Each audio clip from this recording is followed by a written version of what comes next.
Müğənni Vasif Məhərrəmli nəhayət ki, özünə toy elədi. Səidə Sultan hansı həmkarına aşiq oldu? Aygün Kazımova niyə intihar etmək istədi? Bir müddət əvvəl həbs edilən tanınmış rejissor Aqil Emquliyev azadlığa buraxıldı.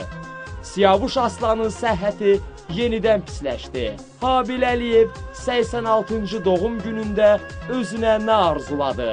Rəqqasə müğənni Sevda səhhəti ilə bağlı yaşadığı problemlərində kimi günahlandırdı?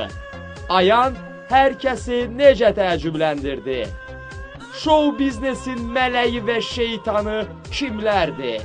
Bu həftədə şəhərimiz qonaqlı qaralı oldu.